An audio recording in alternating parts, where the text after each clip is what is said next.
Pour cette petite session, on a droit à une session un peu fun, un peu légère. On va accueillir Raphaël Sémété, qui va nous présenter notamment des petites techniques pour embellir nos QR codes, donc notamment les QR codes où vous pouvez laisser des feedbacks ou autres. Donc ça va être sympa. Raphaël, il est développeur relation chez Worldline. Il est architecte, il fait plein de choses. Il est même prof de yoga. Donc je vais vous laisser apprécier un petit peu son délire sur les QR codes et rentrer dans son univers. Je te passe la main, Raphaël. Merci, merci. Bonjour à tous. Merci d'avoir tenu jusque-là. C'est la fin de la fin de l'FS Nantes, juste avant la keynote de fin. Donc, on va parler, merci Ambre pour l'intro, de QR code et de comment, qu'est-ce qu'on peut faire pour les embellir à l'ère donc de la GNRI. Donc, tu m'as présenté, pas besoin de dire plus que ça, à part que je suis geek. Ah si, je co-anime un podcast qui s'appelle Projet Libre sur l'open source en français. Allez-y, c'est super. Voilà.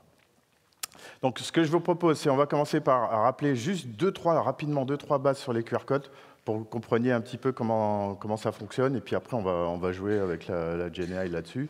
Donc les Quick Response Codes, ça a été conçu en 1994 au Japon par ce monsieur-là, Masahiro Hara.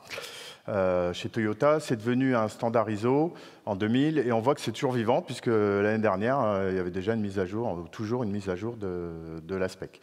Ce serait inspiré du jeu de Go. En fait, c'est une évolution en 2D des codes barres qu'on connaissait déjà, avec des carrés noirs sur fond blanc, ou l'inverse, ça dépend comment on voit les choses. Ça permet de stocker du contenu numérique, alphanumérique, binaire, ou des kanji. On retrouve l'origine japonaise de la chose. Et en fait, ils existent en plusieurs tailles qui sont définies dans la spec, ou versions, c'est le nom officiel dans la spec. Donc de la V1 qui fait 21 carrés sur 21, jusqu'à la V40, c'est 177. Et en fait, chaque version est 4 fois plus grande que la précédente.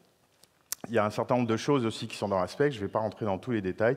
Il y a une chose qui est importante, c'est un mécanisme intégré de correction d'erreurs. C'est ça qui fait qu'on peut lire des QR codes même quand ils sont partiellement illisibles ou endommagés. Okay. L'anatomie d'un QR code, il y a des choses qui sont donc définies et obligatoires pour que des scanners de QR code puissent lire le code. Il y a des éléments de lisibilité. Donc on retrouve en fait cette notion de zone blanche qui va délimiter le QR code et les marqueurs de position, ou ce qu'on appelle les yeux. Donc c'est les trois carrés là, que vous retrouvez. Okay. Et ça va permettre à un scanner de dire là c'est un QR code déjà. Donc je reconnais bien le QR code. Il y a aussi un alignment pattern un ou plusieurs qui peuvent être positionnés dans le QR code. C'est le petit œil, là, si on veut dire là, comme ça, en bas à droite. Et ça permet de gérer l'orientation, puisque des fois, on n'est pas toujours complètement en face du QR code, et donc ça permet de gérer ça. En fonction de la version, il peut y en avoir plusieurs, mais là, je suis sur une version 3, 29 sur 29, donc là, il n'y en a besoin que d'un. Et tout ça, c'est défini dans la norme. Et donc, le contenu, il est stocké au format binaire, avec un carré noir, ça vaut 1, un carré blanc, ça vaut 0. Les espèces de pointillés qu'on voit ici, là, ça permet de fixer la taille d'un module. Donc, un carré, ça s'appelle un module dans la spec. Et donc, là, le scanner, en regardant ça, il va en déduire la taille du module. Okay. Et puis, on a des métadonnées, donc ça, c'est ce que j'ai mis en bleu. Donc, c'est dans des zones réservées dans le QR code où on va stocker des choses comme le format et donc le niveau de correction d'erreur qui est utilisé. Ça, on va en parler. Les masking patterns, je ne vais pas en parler. Et la version elle-même. Et donc, à partir de là, en commençant en bas, là, à droite, on peut, en montant en zigzag, commencer à stocker le contenu. Donc là, j'ai mis un carré blanc, donc c'est un 0. Puis là, c'est un 1. Et là, je remonte en zigzag, un 1, un 1, un 0. Voilà. Et donc, on remplit toutes les zones grises comme ça. Puis on descend, quand on a fini, on remonte. Voilà. Ça marche comme ça, un QR code. Bon. Le mécanisme de correction d'erreur, c'est ça qui m'intéresse. Ça permet de, comme je l'ai dit, rendre le QR code toujours utilisable, même quand il est en partie endommagé. C'est fait en rajoutant des données supplémentaires qui vont compenser en fait les données qui seraient manquantes. Ça va rajouter des lignes et des colonnes, donc ça va faire augmenter la taille, donc la version du QR code potentiellement. L'implémentation, c'est l'algorithme de Reed-Solomon. Donc c'est connu, hein. Alors je vous passe les détails des mathématiques polynômes et des corps finis, mais c'est des mécanismes qui sont utilisés pour le stockage DVD déjà, ou sur les mécanismes RAID 6, sur la sécurisation des disques, aussi sur les communications réseau comme DSL ou certaines communications satellites. Donc ce n'est pas un truc complètement nouveau, les QR codes n'étant pas déjà complètement nouveaux. En gros, ça marche avec des codes Word de 8 bits, qui sont soit des codes Word de données, soit des codes Word de correction. Et puis ils vont être stockés avec les mécanismes que j'ai décrits. Il y a 4 niveaux de correction qui sont possibles. Donc ça va de low à high. Et en fonction du niveau, eh ben, on a à peu près entre 7% et 30% du QR code qui peut être toujours illisible. Mais avec ce mécanisme de correction d'erreur, on va pouvoir reconstruire la data. Okay, et c'est ça qui est utilisé historiquement pour personnaliser les QR codes. Parce qu'en fait, là, j'ai mis le logo de ma boîte, donc Worldline, je travaille chez Worldline, oui, on le sait. Il a été mis là au milieu du QR code, et en fait, ça, par les scanners, ça va être vu comme une erreur. Donc il faut que ça passe entre les 7 et les 30% en fonction de la version du QR code. C'est ça l'astuce, c'est un hack en fait qui est utilisé pour toujours pouvoir lire le QR code en injectant une image dedans. Okay, donc ça, c'est la manière classique, on va dire, qu'on a de générer les QR codes. Donc maintenant, qu'est-ce qu'on peut faire de plus sympa que ça? Parce que là, j'ai changé la couleur et puis j'ai mis un logo.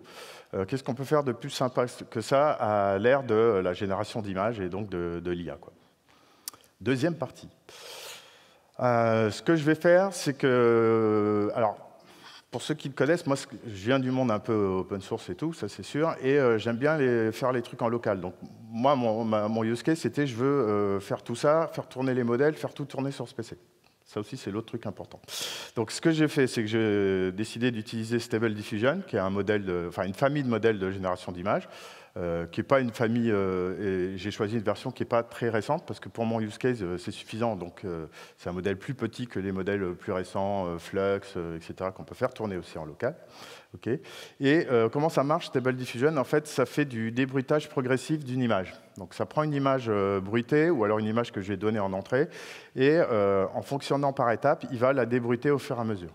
Et en fait, il la débruite en rajoutant des éléments dans l'image qui vont être guidés par le prompt. Donc ça, c'est le texte, où je vais décrire ce que je veux voir apparaître dans l'image, et éventuellement par une image si je lui donne en entrée. Okay. C'est une famille de modèles qui sont dits ouverts, dans le sens où on peut récupérer les poids et donc faire tourner le modèle en local et éventuellement l'adapter, le fine-tuner, en faire des versions dérivées. Et donc il y a une communauté de fait de cette ouverture qui est assez dynamique et on trouve pas mal de choses disponibles, dont ComfyUI, qui est donc un front-end ou une IHM qui permet, donc on installe aussi en local, qui va tourner là sur mon PC, et qui permet de créer, on le voit, des workflows. Là, c'est l'image qui est un peu en bas. Donc c'est complètement no-code. Donc on ne voit pas que c'est du Python derrière, tout va bien. Parce qu'il y a beaucoup de choses qui vont tourner derrière ces nœuds-là. On va faire tourner des modèles, on va faire tourner, vous allez voir, des choses qu'on va rajouter dans nos workflows. Mais c'est très modulaire. Là, pour le coup, c'est vraiment open source GPL v3. Et cette ouverture-là fait qu'il y a une communauté qui contribue beaucoup d'extensions. Ça s'appelle des custom nodes dans ComfyUI. Et ça a le mérite de tourner aussi sur Windows, Mac, Linux. Okay. Pour les contrôles nets, ce dont j'ai besoin d'avoir une technique, parce que ce que je vais faire, c'est que je vais prendre un contrôle net que j'ai déjà généré, parce que générer des contrôles nets, ça, il y a plein de librairies qui le font, il y a plein de sites qui le font, etc. Donc ça, je ne l'ai pas inclus dans mon workflow, j'aurais pu, mais ce n'est pas nécessaire. Je veux avoir un contrôle net en entrée et pouvoir le modifier avec mes workflows pour en faire quelque chose d'autre. Okay. Et donc pour ça, j'ai dit quoi? Contrôle net, un QR code, pardon. Et ce que je vais utiliser pour ça, c'est une technique qui s'appelle ControlNet. Voilà, d'où mon lapsus. Donc ControlNet, qu'est-ce que c'est? C'est des composants supplémentaires que je vais pouvoir mettre dans mes workflows, et ça correspond à des modèles aussi d'IA supplémentaires qui permettent en fait d'ajouter un contrôle supplémentaire dans le processus de génération. Ce qu'il faut que j'explique peut-être un peu, c'est cet espace latent que vous avez peut-être vu dans un slide précédent. En fait, Stable Diffusion, et ça c'est l'innovation initiale de Stable Diffusion, en fait, c'est que ça ne travaille pas sur les pixels et sur l'image elle-même, ça travaille sur une version compressée et représentée dans un espace vectoriel à plusieurs dimensions. Un peu comme les LLM, globalement, avec la notion d'embeddings et tout, on est sur les mêmes concepts. Et donc, c'est là que va se faire tout ce denoising process là, dont je vous ai parlé, etc. Et une fois que l'image est obtenue, elle va être ensuite encodée en pixels et affichée. Okay. Et les contrôles nets, ils permettent d'interférer sur ce mécanisme qui se passe dans cet espace latent-là, en extrayant uniquement certaines caractéristiques d'une image que je pourrais lui donner en entrée. Okay. Et là, ce que je veux, c'est un contrôle net qui soit spécialisé sur « je reconnais que c'est un QR code et je vais récupérer ces caractéristiques-là pour m'assurer que quand tu vas créer une nouvelle image, ben, tu transfères des caractéristiques du QR code. » J'utilise un contrôle net spécialisé qui s'appelle QR Code Monster, dont l'objectif est justement de faire ça, et que ce soit toujours lisible, évidemment, parce que sinon, ce n'est pas très utile. Donc ce que je propose, c'est qu'on essaye. Ce que j'ai fait, c'est que j'ai enregistré, en fait, et je vous assure, tout a été fait sur ce PC-là, mais j'ai enregistré mes exécutions parce que je veux vous montrer plusieurs exemples, et donc j'ai accéléré à un moment donné les choses, parce que sinon, ça ne tient pas du tout en 20 minutes. Quoi. Okay. Donc, à partir de là, je vous montre alors, je ne sais pas si vous voyez grand-chose, mais en tout cas, vous voyez qu'il y a des boîtes qui sont liées les unes aux autres. La boîte verte, c'est le prompt. En gros, là, je dis que je veux un paysage champêtre avec le ciel bleu, des fleurs, etc. La boîte rouge, c'est le prompt négatif, ce que je ne veux pas voir dans l'image. Donc, ça permet un contrôle plus fin des choses. On retrouve dans la partie bleue qui est en bas les choses qui sont liées à mon contrôle net. Vous voyez, j'ai donné mon QR code en entrée. Et là, dans les boîtes qui sont en dessous, là, je choisis la version du contrôle net que je veux utiliser. Donc là, c'est la version pour Stable Diffusion. 1.5, puisque c'est le modèle que j'ai chargé. Je peux paramétrer un certain nombre de choses là. Et puis au niveau du case sampler, ça c'est vraiment là où se passent toutes les mathématiques, les calculs matriciels dans l'espace latent. Okay, donc là, je vais le faire en 50 étapes. La guidance, c'est l'impact du prompt sur la génération. Et là, je ne l'ai pas accéléré. Ça, c'est pour que vous voyez, sur mon PC, ce PC, il a une carte NVIDIA 4070 et il n'a que 8 gigas de VRAM, ce qui est faible, en fait, hein, pour ce genre de choses-là. Donc là, vous voyez le temps que ça met à générer. Vous voyez, il y a l'acide, là. Je ne sais pas si vous arrivez à lire, mais ça, c'est l'élément aléatoire qui est utilisé pour créer l'image aléatoire également, qui est utilisée au début pour faire le denoising. Okay. Et donc là, on voit, voilà, j'obtiens ce genre de résultat-là. Donc là, qu'est-ce que j'ai pu faire? J'ai pu, avec mon workflow. Alors, vous l'avez vu, hein, sur le workflow précédent, là, j'ai quelques boîtes. Il est plutôt simple à ce niveau-là. Mais j'ai quand même un peu déjà un contrôle net en bas. Mais vous voyez, plus je rajoute des boîtes, plus j'ai des paramètres sur lesquels je peux jouer. Donc, ça donne un contrôle plus fin, mais en même temps, on peut se faire un peu se perdre avec tous ces paramètres-là. Donc, il y a un peu un fine-tuning à trouver pour avoir son bon workflow. Mais après, une fois qu'on a le workflow, on est bien. Donc, on est capable de faire ça. Si je fixe l'acide, c'est-à-dire que je dis je ne veux pas d'éléments aléatoires dans mon workflow, il faut comprendre un truc dans Stable Diffusion, c'est que les mêmes paramètres sur le même workflow, avec les mêmes valeurs, généreront toujours la même image, toujours. C'est des maths, il n'y a pas de magie en fait, c'est des maths, c'est des calculs de matrices qui se font dans l'espace latent. Donc du coup, les mecs ConfigUI, ils sont super malins parce qu'ils ont dit on va aller mettre tous ces éléments-là dans les métadonnées EXIF de l'image. Donc ça veut dire qu'une image qui a été générée avec ConfigUI, je fais drag and drop sur l'IHM de ConfigUI et hop, j'ai le workflow qui a permis de la générer. Génial. Okay. Donc si je fixe l'acide, je peux par exemple changer le prompt. Donc là, j'ai utilisé la même image, les mêmes paramètres, et là, je dis, voilà, je peux jouer sur le style. Là, je vais dire, ouais, je veux que ce soit un peu un building en mode futuriste, et ça donne ça. On voit par contre que j'ai un peu plus de mal au niveau du contenu de l'image. Mes danseurs de tango, ils sont un petit peu coincés dans le QR code. Puis ils sont un peu bizarres. Donc on va voir, on va se concentrer d'abord sur le style, puis après on verra ce qu'on peut faire sur le contenu et voir si on arrive à faire des choses un peu mieux, quoi. Okay. Donc sur le style, ce que je peux faire, c'est que je peux avoir des prompts un peu plus avancés. Donc là, pareil, c'est toujours le même workflow, j'ai juste changé le prompt.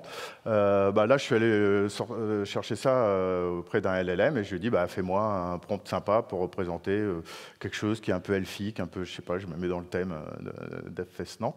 Donc ça peut être plus ou moins long, parce que effectivement, dans Stable Diffusion, il y a aussi des modèles qui sont capables de comprendre le texte et donc de transformer l'idée, l'intention qu'on a de l'image dans cet espace latent. Donc on est capable de faire ça, on peut aller plus loin encore, en rajoutant un custom node qui s'appelle, alors comment il s'appelle celui-là? iTools Prompt Styler Extra. Moi aussi je suis obligé de me pencher, là. Si Thierry était là, il se dirait on est des vieux. Donc ça, c'est la boîte verte. Ce qui est intéressant ici, c'est que ça permet d'injecter facilement dans le prompt des styles prédéfinis. Donc vous voyez là, en fait, c'est des fichiers texte derrière, avec des choses qui ont été prédéfinies, et c'est classé par catégorie. Et on a plein de catégories, 3D, artisanat, design, dessin, peinture, etc. etc. Et on est capable très facilement d'injecter un style comme ça dans le prompt. Donc modifions le workflow de tout à l'heure. J'ai juste rajouté cette boîte, tout le reste est fixé. Okay. Donc là, il y a plein de catégories possibles, comme je l'ai dit. Là, je vais choisir artisanat. Et dans l'artisanat, là, vous voyez, il y a toute une liste. Et, donc, je ne sais plus combien il y en a. Ça fait 400 styles différents. Et en plus, le pire, c'est qu'on peut les superposer. Donc là, je suis resté sur un style à la fois, parce que sinon, on est bloqué. Là, j'ai fixé l'acide, parce qu'elle n'était pas juste pour qu'on voit l'impact. Et là, je commence à accélérer les choses, parce que sinon, on va attendre un peu trop. Et donc là, paf, là j'avais choisi Metalwork. Donc là, c'est un style un peu métal. Donc là, vous pouvez essayer de scanner. Hein. Normalement, ça scanne. Hein. Là, j'ai bien testé et tout. C'est bon. Je change de style. Donc tout est fixé par ailleurs. Là, j'ai choisi crochet. Donc là, c'est peut-être ma grand-mère qui m'avait... donc on peut faire des trucs sympas. Des polos en laine avec des QR codes. Pourquoi pas. Toujours dans la catégorie craft, juste en changeant juste un paramètre dans mon workflow, c'est ça qui m'intéresse moi. Pour faire honneur à l'origine japonaise, j'ai dit origami, parce que ça m'intrigue quand même. Origami, QR code, je ne sais pas ce que ça peut donner. Donc ça donne ça. Bon, alors ça fait un peu genre papier, mais origami, normalement, on ne coupe pas. Hein. Donc bon, origami, je ne sais pas. Puis un petit dernier pour la route, parce que celui-là, je l'ai trouvé sympa. Et puis ça nous donnera un indice sur l'origine réelle des QR codes. En fait, c'est peut-être les Romains qui ont inventé les QR codes, peut-être. Allez savoir. Bon voilà, donc là on voit qu'on est capable de faire quand même des choses assez marrantes et relativement facilement une fois qu'on a tweaké son workflow, quoi.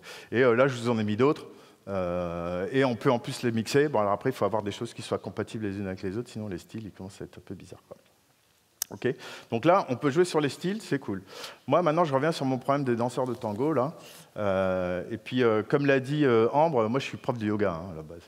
Donc là, moi, j'ai eu besoin de QR code pour des trucs qui avaient des rapports avec le yoga. Donc moi, ce que je veux faire maintenant, c'est dans le QR code, injecter une posture de yoga. Donc juste la posture au passage en plus. Je veux que ça ressemble à un vrai humain et tout, mais je veux que ce soit cette posture-là.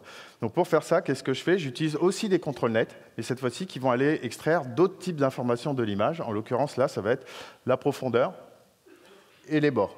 Pourquoi je fais ça? Parce que moi, je veux injecter que la posture. Après, je veux avec le prompt dire le mec, il est habillé comme ça, etc. etc. Okay.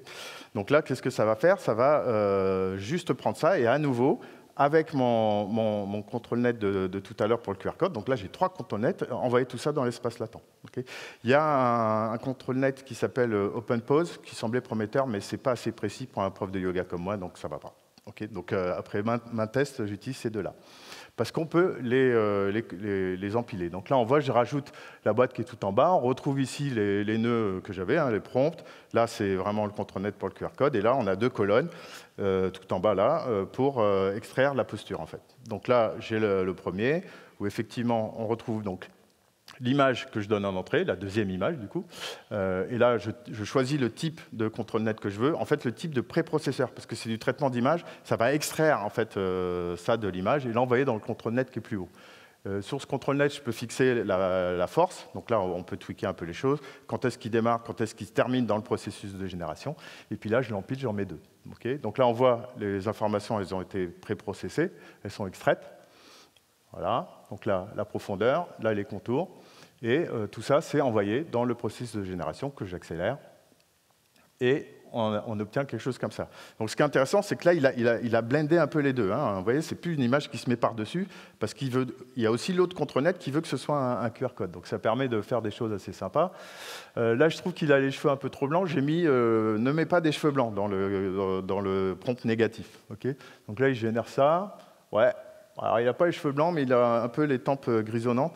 Je ne sais pas ce que je suis en train d'essayer de faire, là. Peut-être que vous avez essayé de deviner. J'essaie de faire un truc qui me ressemble, en fait. Donc, à part l'âge où j'ai bien menti, parce que ça fait longtemps que j'ai eu 40 ans, mais voilà, un homme un peu métis, etc., avec des lunettes, etc. Donc, on voit que, quand même, je suis capable de transférer la posture. C'est toujours scannable, ça fonctionne.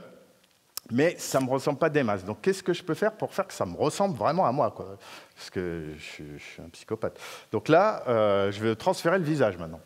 Donc comment faire ça? Là, j'utilise une autre technique qui s'appelle Image Prompt Adapter, IP Adapter, qui permet, pareil, d'utiliser une image comme un élément du prompt avec des modèles. Tout ça, ça vient avec des modèles préentraînés, etc. Et il y a un type de IP Adapter qui s'appelle Face ID, qui est spécialisé dans la reconnaissance faciale. Donc il va extraire les éléments du visage et les injecter dans la génération. Puis au passage, j'utilise aussi un deuxième type de modèle qui s'appelle Face Detailer, qui lui est post-génération et qui est entraîné pour améliorer un visage, quel qu'il soit d'ailleurs, sur le nez, les lèvres, la bouche, les expressions, etc. Et donc je vais coupler tout ça dans mon workflow final.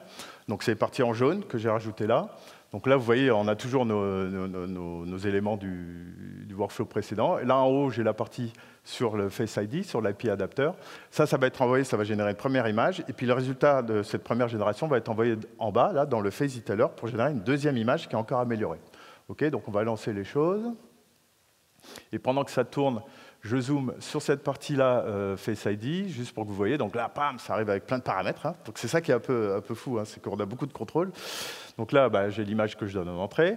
Là, je choisis, parce qu'il y a plusieurs versions de Face ID, etc. Donc voilà, je choisis la V2, quelle est la force, et puis il y a tout un nombre de paramètres aussi qu'on peut tweaker ici. Voilà, là, ça lance la génération. Le reste, c'est comme tout à l'heure. Et donc là, on a une première image qui est générée, qui me ressemble, en tout cas un peu plus que tout à l'heure. Et là, on voit, voilà, là, c'est passé dans le Face Detailer. Donc on est dans la deuxième partie.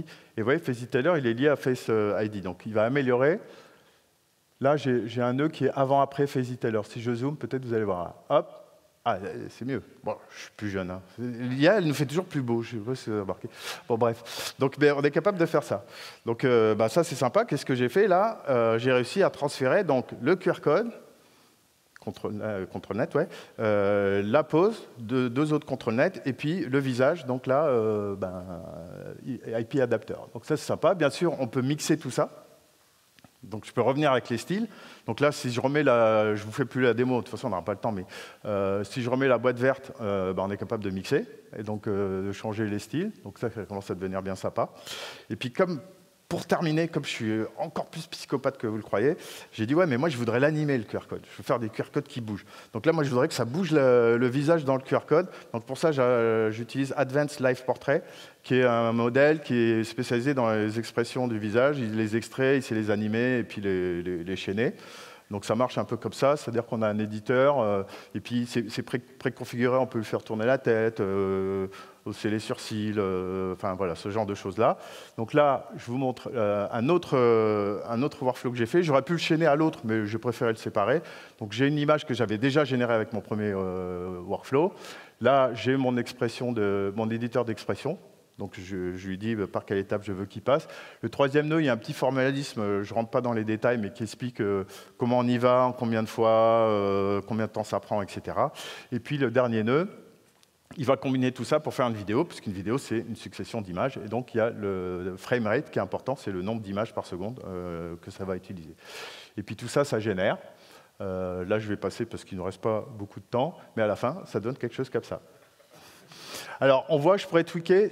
Les gars qui regardent bien, qui ont l'œil de l'aigle, là, verront qu'il y a une partie du QR code avec le fond qui bouge. Là. Donc, il faudrait que je tweak un petit peu les choses. Ça marche, ça scanne. Avec iPhone, ça scanne. Mais iPhone, des fois, il essaye d'être super malin quand il prend des photos. Il fait aussi des films derrière, etc. Donc, ça dépend à quel moment. Mais si on installe une app iPhone, et dans la plupart des cas, ça marche aussi. Voilà, donc on est capable de faire ce genre de choses-là relativement facilement, en local, avec des choses qui sont open. Moi, je trouve ça fun, donc je voulais partager ça avec vous. Merci beaucoup. Ça, ce QR code-là, il n'a pas été généré avec mon workflow. J'aurais pu, mais j'ai préféré garder celui d'Open Feedback. Donc, si vous avez scanné aucun QR code, scannez celui-là. Les autres marchaient, je vous jure, mais celui-là aussi. Ça, c'est pour vous faire les feedbacks. Okay, donc, merci d'avance et merci à vous.